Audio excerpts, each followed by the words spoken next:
Bienvenidos a esta sesión de Flashit, primera del año. Bueno, espero que hayáis pasado todos unas fiestas muy buenas y desde luego que tengáis buenos propósitos para este año, que todos los que os habéis conectado, es claro que tenéis buenos propósitos. Ya sabéis, los habituales del lugar, que este es un formato en el que los especialistas de propiedad intelectual e industrial de Cuatro Casas dedicamos 20 minutos a resumir las novedades más relevantes que ha habido en esta materia en los últimos días. En este caso hemos seleccionado 3 temas, más una miscelánea que era como de, pues normal, profesor Peguera. Esos 3 temas son, el primero, diseccionar brevemente un auto de medidas cautelares que hubo en materia de NFTs por un juzgado de lo mercantil, que era Rafael Sánchez Aristi, seguido de Raquel Alegre, que nos hablará sobre la Declaración Europea de Derechos y Principios Digitales, y a continuación Ramón Baradat nos contará el proyecto de decisión de adecuación que hay en materia de privacidad entre la Unión Europea y Estados Unidos. Seguido, como decía, del profesor Pereira y su miscelánea habitual. Así que, sin más, adelante con tu tema. Muchas gracias, Álvaro. Buenos días a todos. Yo me voy a referir al auto de medidas cautelares del Juzgado Mercantil número 9 de Barcelona, del 21 de octubre de 2022, que es un auto que acuerda el depósito judicial de una serie de tokens no fungibles sobre varias obras de arte protegidas por derechos de autor cuyos originales pertenecen a la demandada, que es una conocida empresa del sector textil. Aquí la demandante es la entidad de gestión de los artistas plásticos, VEGAF, que ejercitaba una acción por infracción de derechos de propiedad intelectual al entender que la demandada había hecho uso sin autorización de esas creaciones visuales objeto de la demanda al haber realizado esos NFTs a partir de las mismas. Y la medida cautelar que se dicta en este auto va dirigida a la plataforma OpenSea, es un conocido marketplace de venta e intercambio de NFTs, para que en el plazo de 2 días transfiera los NFTs en cuestión a la wallet física que designe la actora para que queden bajo custodia del letrado de la Administración de Justicia hasta el final del procedimiento. Hay que saber que la demandada había encargado a varios artistas digitales la reinterpretación de las obras de las que era propietaria y que esas reinterpretaciones habían quedado fijadas en unos archivos digitales que habían sido expuestos en una tienda física en Nueva York, había compartido en redes sociales, en un metaverso y había subido finalmente a OpenSea, pero sin llegar nunca a vincularlos a un NFT acuñado sobre la blockchain. Es decir, podemos considerar que había llevado a cabo algunos actos digamos, preparatorios para la acuñación de los NFT, pero no había llegado realmente a acuñar todavía los NFT. La demandada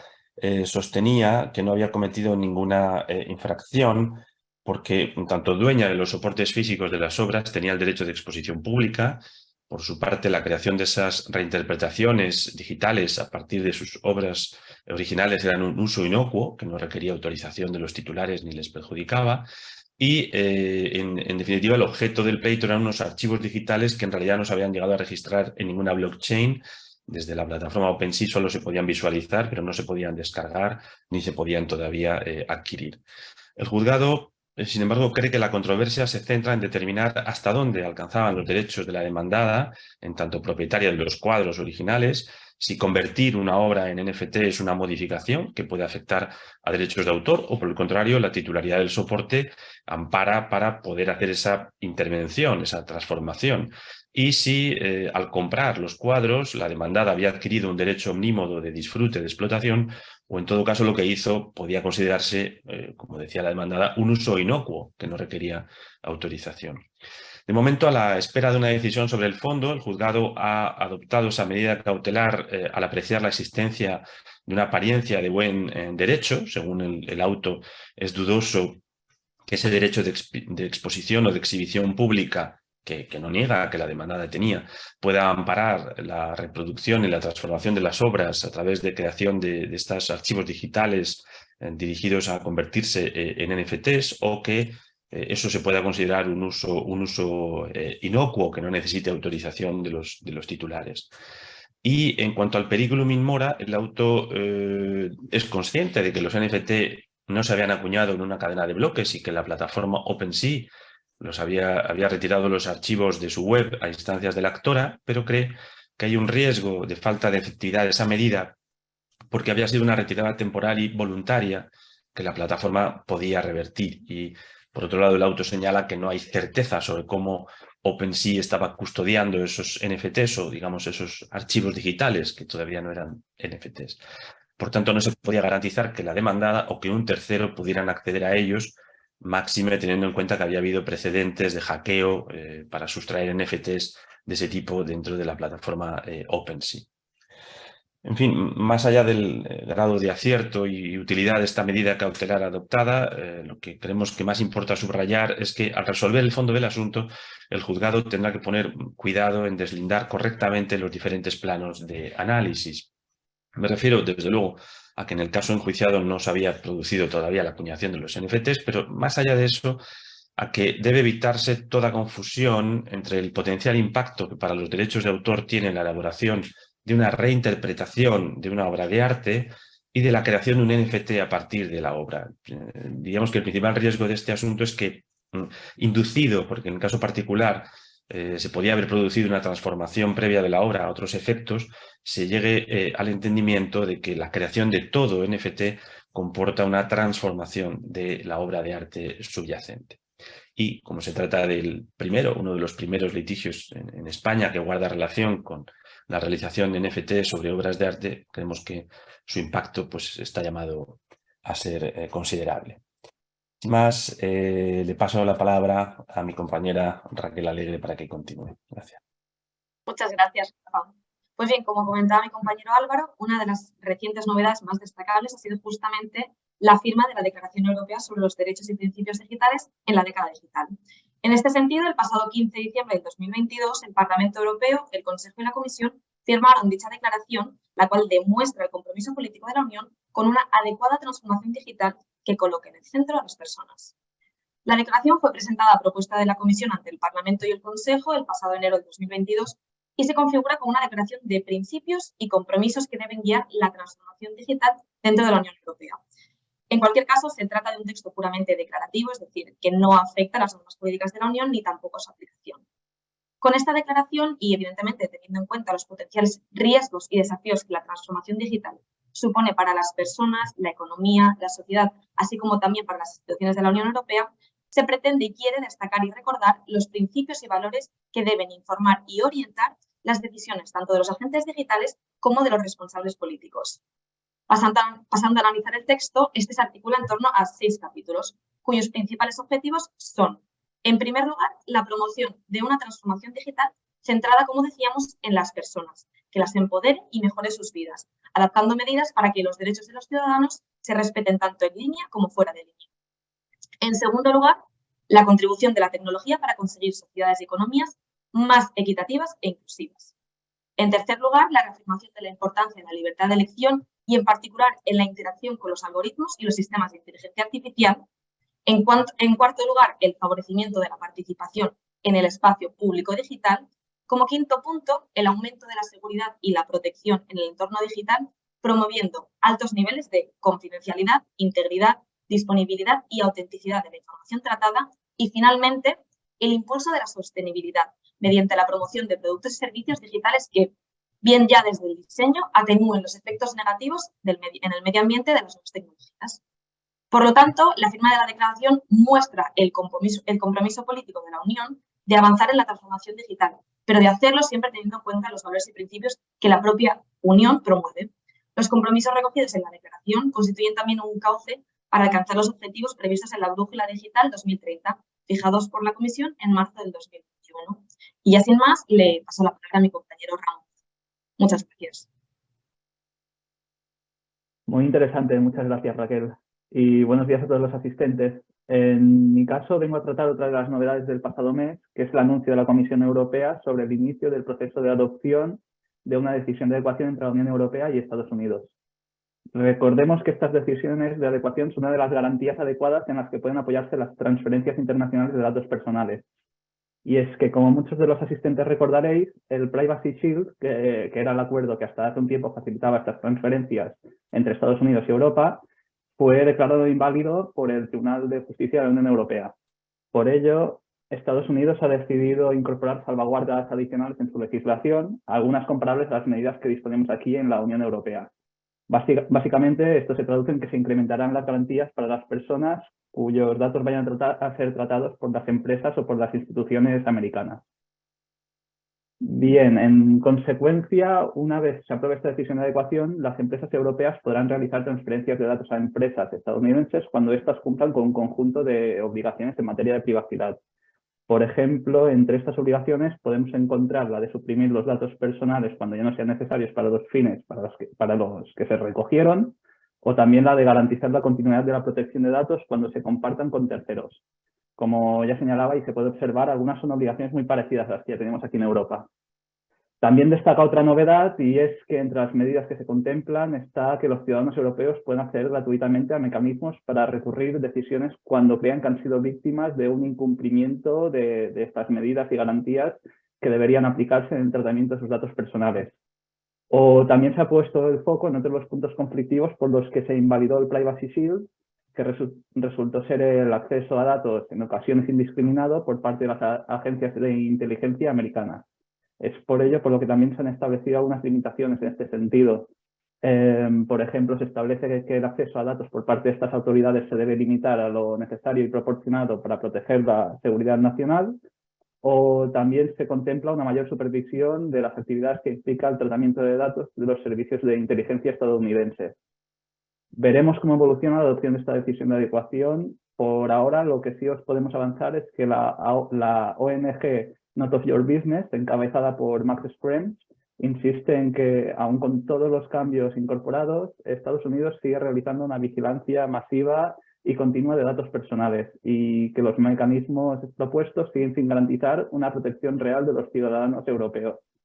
Recordemos que Max Schrems es el impulsor de las sentencias que llevan su nombre, Schrems I y Schrems II, que invalidaron los anteriores marcos que permitían la transferencia de datos entre Europa y Estados Unidos. Por lo tanto, desde esta ONG no se cierra la puerta a presentar otra vez batalla ante el Tribunal de Justicia de la Unión Europea para lograr una eventual sentencia Schrems III.